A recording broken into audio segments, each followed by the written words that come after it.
In today's fast-paced real estate landscape, success demands more than surface-level expertise. It requires insight, adaptability, proven strategies, discipline, and the ability to take risk. The Agent Brew podcast blends candid conversations with wisdom from industry leaders who've walked the path before you. Think of us as your strategic pit stop to fuel your real estate journey. From the crossroads of the world in the heart of Times Square, welcome to the Agent Brew, a podcast that percolates real estate insights. I'm your host, Eric Zollinger of Realty Co. Hello to our viewers and listeners. We're happy to have you here today as we navigate one agent's industry story through the real estate industry, through the ups and downs, wins and losses. We welcome to the show today, Libby McKinney Tritschler from Luxury Properties Specialist from Team AFA office at William Raveis in Southport, Connecticut. Welcome, Libby. How are you? Hi, Eric. I'm great. Thanks so much for having me. How are you? It's a pleasure. It's a great day for real estate, as I like to say. Every day's a great day. and so I want to say thank you to August PR because they got us in contact with one another.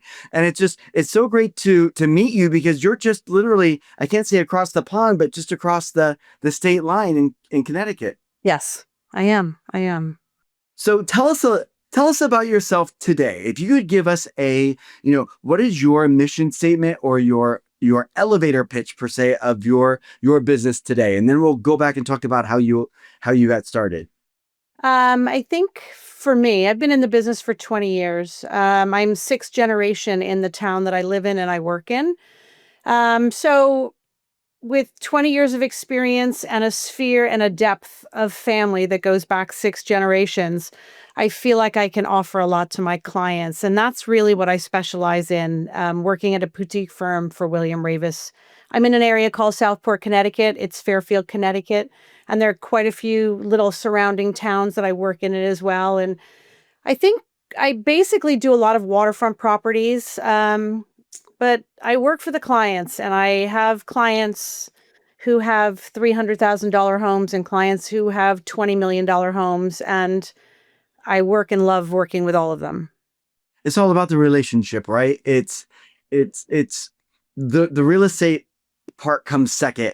Is what I found over the years. And it doesn't matter, again, what size the property is. And also with your agent friends, I find real estate agents across the country just some of the most interesting people, and interesting in a good way, because we've had to, obviously I've worn so many hats, I have no hair left, but tell us, how did you get started in real estate? I know you're sixth generation in Southport, but do you come from a long line of agents? I do not at all. Do you want the honest version? Yes, tell us. So I was in PR. I was a promotion manager at the job that I took as a young adult. Got married, moved, started having children, and really decided that I was going to stay home and raise my children. So when I went back out on the workforce, 17 years of mom did not qualify me according to all the people that I talked to about getting a job. So frustrated, I sat down with some family members, my mother in particular. She was really the one. And she looked at me and she was almost astounded. She said, "Why aren't you a realtor? You've lived here your whole life. You're sixth generation here. You come from a family with politicians. You probably could be one yourself. You love being out in the public. You love being out in front of people. And all you want to do is help people. So think about that." And I went home that night and got online and looked up a real estate school. And every day I went to that class, I liked it better. So I thought, Wow, this is pretty great. I love this. Yeah. fantastic. So that obviously is your procuring cause, and you have a background in PR, which obviously helps you tremendously in this business. Any mentors that you'd like to call out? So probably the gentleman that I work for here at Team AFA, known as Al Filippone Associates. Al Filippone was probably the greatest realtor that this area of Fairfield County had for 30 years himself. And he really felt, and this was 20 years ago, that this working for Bill Raveis in Connecticut is a wonderful It's a great agency, but he felt they lacked a boutique feel. So he decided to open up his own team within William Raveis and not work listings himself, but hire people underneath him. So Interesting. Okay. So when I met him, the first time I met him on a broker's tour, he was extremely professional, profoundly professional. The house was impeccable, staged perfectly. I watched it. I'd only been in the business for a week and it traded in a few days. And this was back when we didn't have that kind of a market. And he called me and asked me, if I would come in and speak with him. So I really understood how much I could learn from him, a gentleman who'd been in the business for 30 years, who had seen every kind of market that there was, up, down, sideways, and he could teach me. And my goal was to be a realtor. I wanted to go out and I wanted to work every day and I wanted to really make it my business. So I thought it's going to be really important for me to hitch on to him. And Bill Raveis's company has the largest market share. We still do in this area where I live. So it was the right move for so many reasons. Wow. And so because you were so solidified in the location, right? And the surrounding area, everybody knows who you are. And you said you raised your children, which also is a major benefit in learning people and their families. Yes. Would you say that was a foundational core of how you were able to be such a success? It wasn't actually. Oh, It was actually the opposite. I was fearful. I'm not fearful of anything really, and I love talking to people, but I was actually a little fearful to pick up the phone and call my sphere, to call my family, to call people that my family knew, to call my own peers and people that I knew, and to talk to people in my children's school systems. Because at the end of the day, they knew me as Libby, as mom, as tennis player, and carpool driver. And I'm now entering into a business and I'm really professional at my business.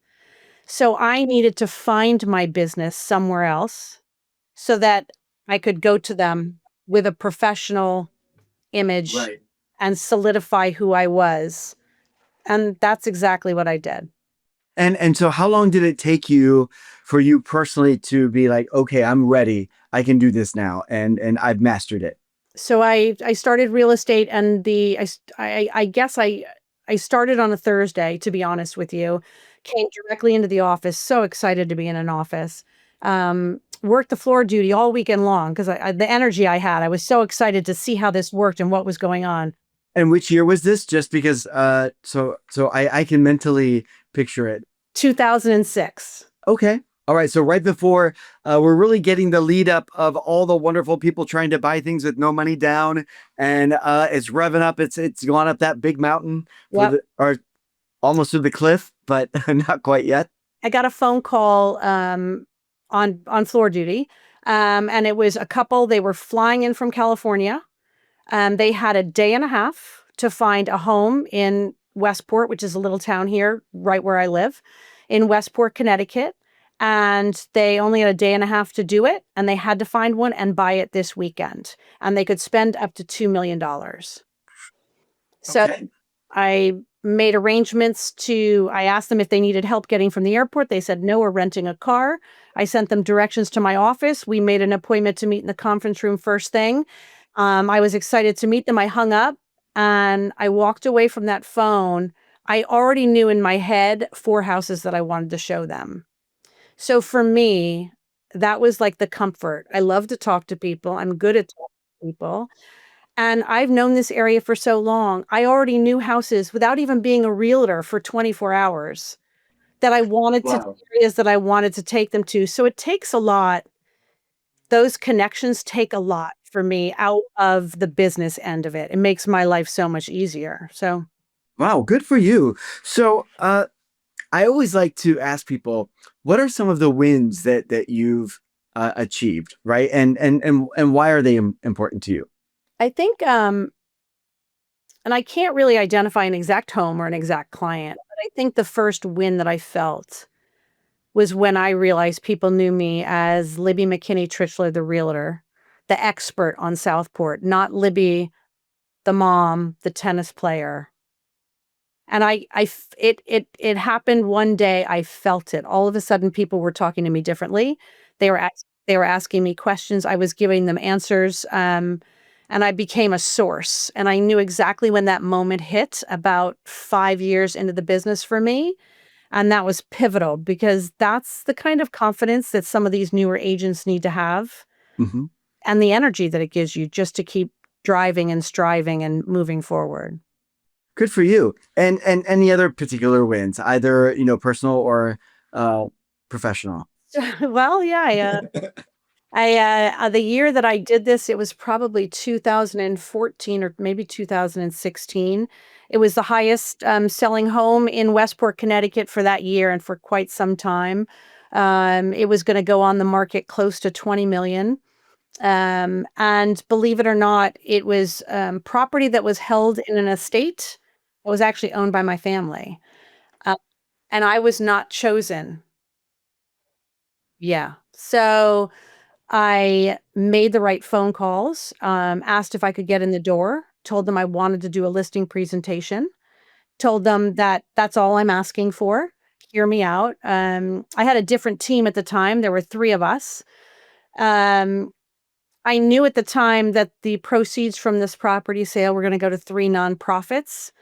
So I then decided to research the CEOs of the three nonprofits, introduce myself to them, talk to them about selling the story that needs to be sold to get this house and this land sold for the amount of money that I believe it could get. And that's what real estate is. It's about selling a story. It's not. 100%. Absolutely. So I invited them to talk to the estate attorney. I invited them to come to the listing presentation. So when they heard the listing presentation, they decided to tell the estate attorney that I would be the listing broker. So that was amazing. That's quite a win. And especially, I mean, it's got to be um, on so many levels because it's your own family that you're connected to. And, it makes it probably even that much sweeter that you dug in, you did the work, you didn't get upset, you didn't puff. You're like, nope, there's a way to do this, and I'm going to do it right, and you did, and congratulations, Yeah. that's quite a win. Yeah, you have to fight for things that you want. You have to prove yourself, and you have to be okay when it's not you.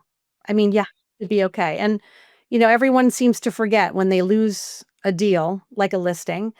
We have an opportunity to bring a buyer in on the buy side. So it's not all lost. So you have Right. to carry yourself with the utmost of professionalism. So, you never know who knows who and who will refer you to who and what impression you leave. So you need to be very careful in this business. Absolutely. So then on the flip side of that, with transformational losses, have you had any that you might have come up against? I mean, what we just discussed is almost like a transformational loss. We're like, wow, I didn't get this, but obviously you turned it into an incredible win. So any other stories like that might inspire our viewers and listeners? So there were two losses that I had. One of them, I had to I we talked the seller interviewing other agents in our office to take over the job because he really didn't want to use me anymore. I was basically getting fired. But what I find ironic about it, when I first started this business and I did not want to call my sphere or call the people I knew because they saw me in a different light, I had to find other ways to get business. So I door knocked, I worked open houses.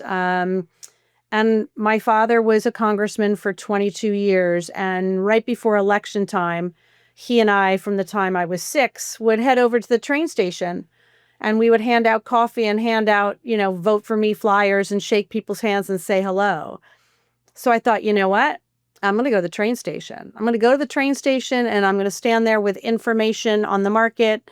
I'm going to introduce myself as a realtor that has the knowledge of this area and just see where it goes. So the first listing I ever had was this gentleman who called me up and he said, I met you this morning at the train station. I read your flyer on the way into New York City. And anyone that's willing to be out there at 4:30, 5 o'clock in the morning and do this is the agent that I want selling my home. I was about to say that takes major commitment, discipline. And I mean, it's really tough, right? Like, because you can face such rejection there, and it's not as easy. So good for you for like really going outside of the norm. I had friends telling me they were stepping on my face when they were getting off the train that night. So it's, yeah, you get a lot of rejection. People throw things and they don't want to read it. But, for all the reasons that he hired me, my energy, everything was one of the reasons why he ended up firing me as well. So it's so funny. You just don't make everybody happy, and you can't take everything personal. And at the end of the day, the client's always right. Right. And so, I guess that goes into, how are you wired? How are you built? That do you let that one rejection bring you down, or do you just be a duck and let it be like water and fall off and go to the next thing, right?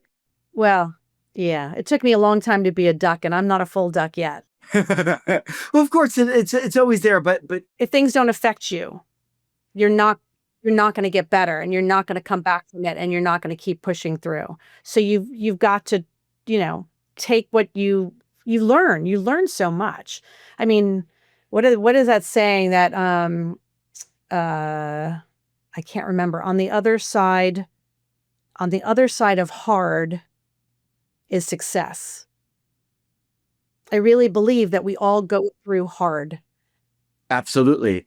And I recall Barbara Corcoran once saying, and a previous recording reminded me of this, is that it's to the fact of, it's not how many times we've been knocked down, but she talks about how it's how many times agents have to get back up and just be, no, I'm going to do this. I'm going to succeed. The loss that I had with him was a learning curve for me. I did not blame him. I could not blame him. It was a personality disorder on both of our parts. And, I think the losses that hurt the most are the losses where I'm not doing proper follow through with past buyers or past sellers. And then you're, doing your morning check of all the new MLS things, and you see a client you once had throw their listing up on the MLS, and you are not the listing broker. It's tough. And you cannot be mad at anyone but yourself. Right. Exactly.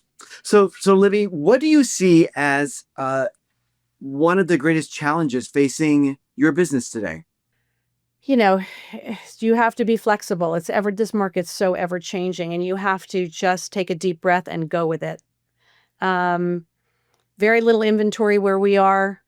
I think you're a little bit therapist. You're a little bit, you're a little bit. A little bit? It's such an emotional business, right? So I have buyers now and sellers. I used to be like major listing agent. Now I'm still a major listing agent, but my fun and my pleasure is with buyers. I know this area so well that when a buyer comes to me and I listen to what their needs are, there is not a doubt in at all anywhere that when they move into that house, they're in the right house for them. So I love helping people, especially those that come in, they have no idea where they're landing. Like, what Southport, Connecticut, where am I? So I take great pride in both aspects of it, but there's very little inventory. So you're in multiple offer situations with your buyers.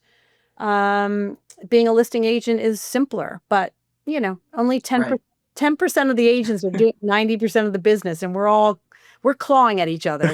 Exactly. So do you have any downtime, or I should say, what do you like to do when you're not negotiating or selling or taking buyers out? Do you have any passions outside of the business? I've got 3 incredibly beautiful children that if I can spend any time with them, they're grown adults, 2 are married. I love to do that.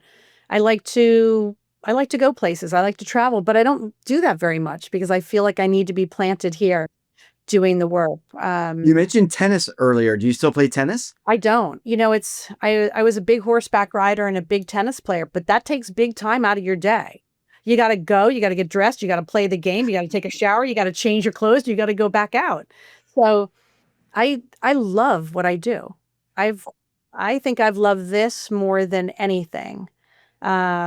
And it's really easy. It's very manageable in my life. I do it 7 days a week, but not all day, every day. So you couldn't ask for a better job.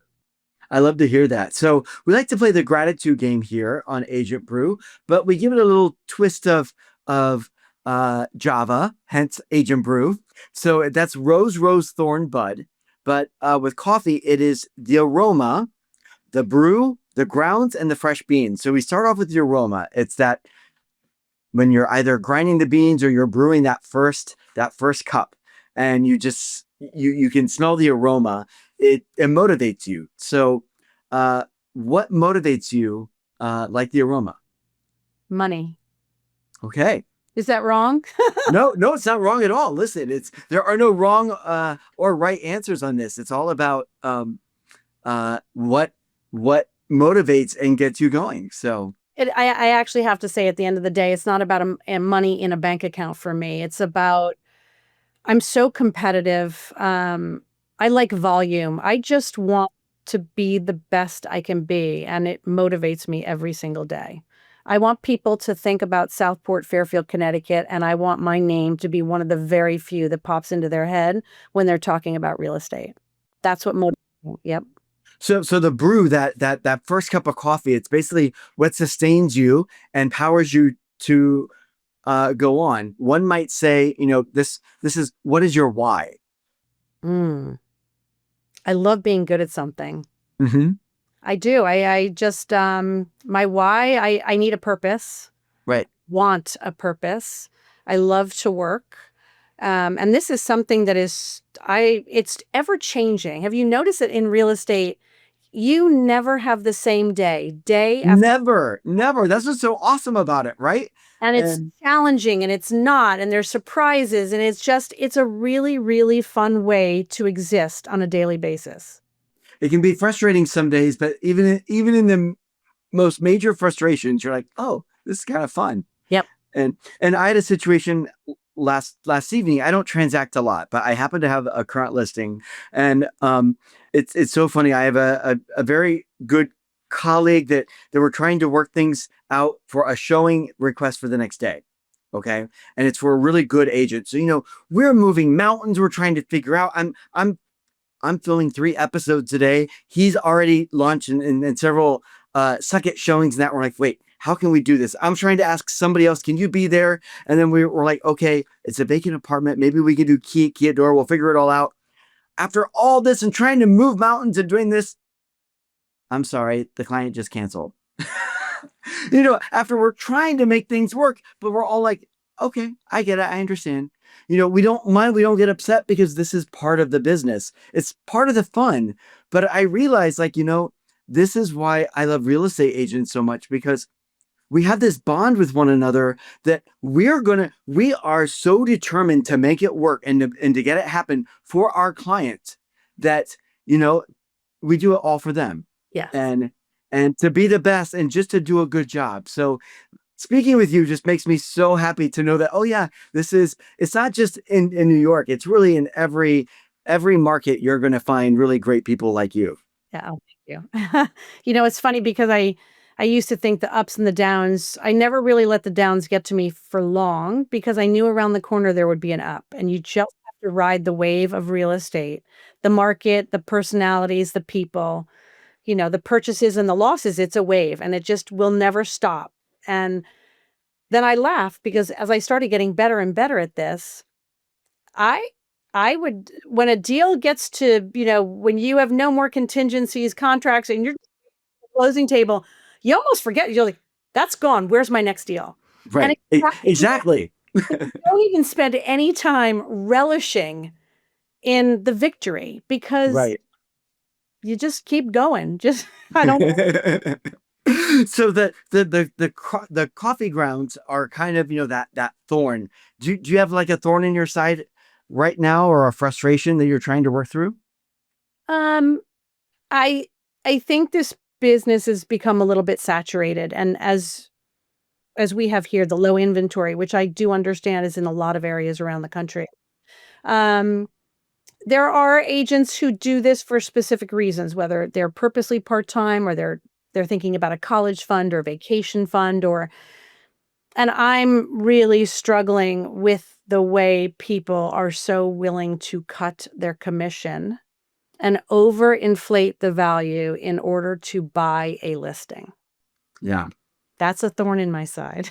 I'm much more honest. I'm much more direct. And I really listen to the seller as to what their need is and at what pace does that need have to come about. So I'm really honest. And, I have been in a lot of listing presentations. Well, why won't you do it for this percent? Everybody else is doing it for that percent. Or, so-and-so just said my house had this value. And yeah, it's crazy. It's crazy. So that's a little bit of a thorn because I worry, obviously we all want our sellers to get the most amount of money they can and, Absolutely. and pay out the littlest amount they can. But, we have to be realistic. A listing price is just that. It's not the price the house is going to sell at. So I have to try to teach that a lot. And yeah, to be honest, I've lost a few listings because I'm not willing to cut my commission and I'm not going to lie to them about where I believe their house is going to fall when it comes to closing. Right. Right. Well, and I think ultimately you get more business from that, right? Because people respect you more and they understand, you're not going to win 100% of everything, which is fine. I've always been more than happy with that. So I agree. And I don't know where I get any of my business from, to be honest. I can't really do one thing, but I do all things. So maybe it's just that. It's just everything. So the fresh beans, the bud, are you looking forward to something? Is there a new listing that you're about to launch or a project?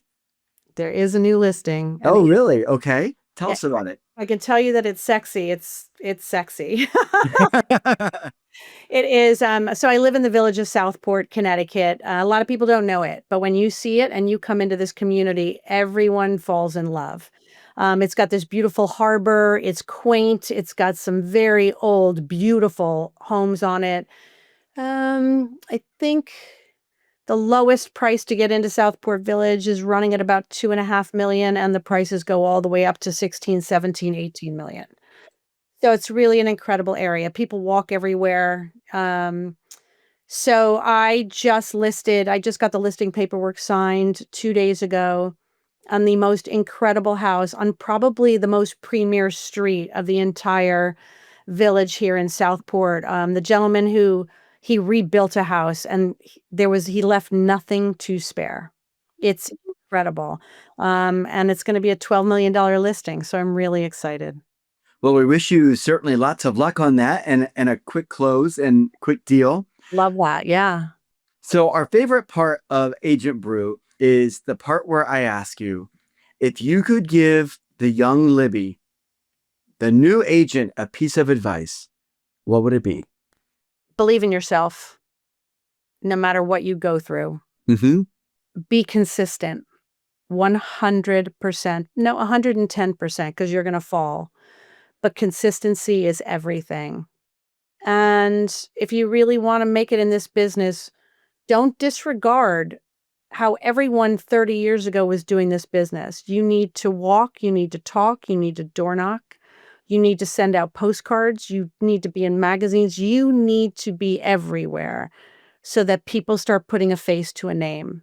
So the old ways of real estate still pertain to the new ways. And now we've added podcasts, social media, everything, right? So Exactly. and you have to be everywhere and you have to do it consistently. Don't do it for 3 months and say, oops, it didn't work. I'm going to stop now. So I think it took me 10 years to realize I had to stay true to whatever it was and stick with it. And I have. And my business has skyrocketed. And people ask me all the time, where do you think you get the business from? Is it your mailers? Is it the magazine? Is it social media? And I said all of it, because there's not one. It all plays together, right? Like it's all about elevating and just engaging, and you don't know where one specific target is going to come from. So wow, that's great. Yeah. I'm a huge fan of positive motivation and quotes and phrases. Do you have any that you would like to share? Well, I think I said one earlier a little bit on the other side of, what did I say? On the other side of hard Mm-hmm. is The success, or success. something like that. I don't know. I have a couple of quirky ones, like, what you permit, you promote. So be careful what you allow yourself to do, because it's really important that you stay true to yourself and you just work the system all the time. What about you? So I chose one after our short conversation the other day, because and now I find it's even more true after our full conversation. This is from Tom Abbott, and it says, "It's not just about being better; it's about being different. You need to give people a reason to choose your business." That's perfect. So Libby, it's such a pleasure to have you on. Again, thank you to August PR for introducing us. I certainly hope if you're ever in the city, please look me up. I will. And I know I certainly I'm going to hope to try to get to Southport sometime soon to see this new $12 million listing. Well, Eric, the train lets off right here at my office. It's sitting right outside my door. So you just take the train to Southport. You walk to that building dead ahead of you, knock on the door, ask for Libby, and I will take you on a tour of Southport. Well, I look forward to that. Again, thank you so much for being on Agent Brew. We wish you success in your future business, and we hope that you'll come back on future seasons of Agent Brew. And thank you to our viewers and audience for tuning in for another great episode with Libby. I'm Eric Zollinger, your host of Realty Co., reminding you it's a great day for real estate. The Agent Brew podcast is brought to you by Realty Co. Realty Co. is your partner in real estate, bringing you game-changing benefits and services to empower your business. Visit realtyco.com for more information.